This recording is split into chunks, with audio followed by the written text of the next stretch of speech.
What's going on at the college level and the colleges, Columbia, NYU, and others, is a disgrace, and it's really on Biden. He has the wrong signal, he's got the wrong tone, he's got the wrong words, he doesn't know who he's backing, and it's a mess. And if this were me, you'd be after me so much, but they're trying to give him a pass.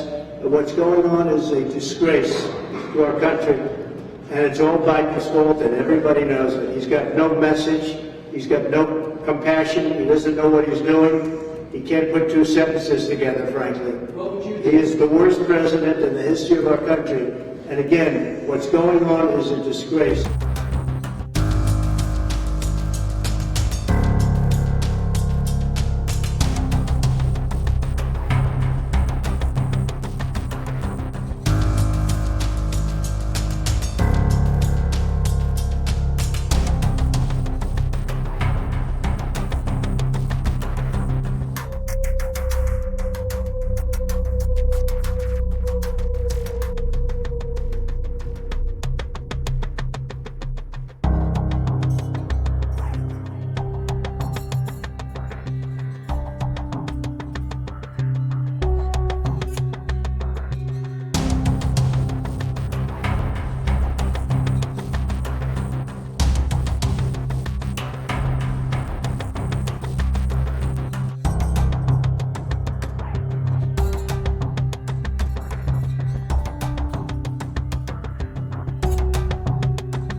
Police Department. You have been warned by New York University to leave the area.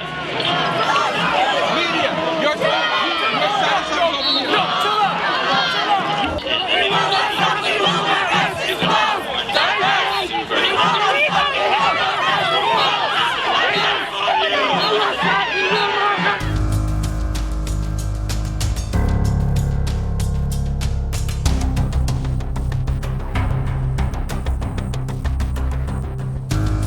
Kosha, what's going on at Columbia University? I mean, it has gone around the world.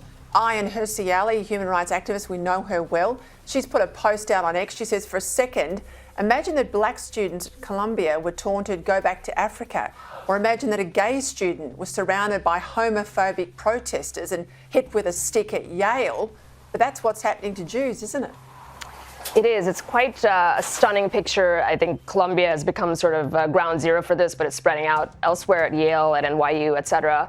There's basically about 200 protesters that have formed this encampment at Columbia outside the West Lawn about half of them, 108 of them, were arrested for trespassing without incident, and 2 of them for obstruction of government administration, one of whom actually is the daughter of sitting Congresswoman Ilhan Omar. So that sort of, makes this issue spill out into the political arena even further.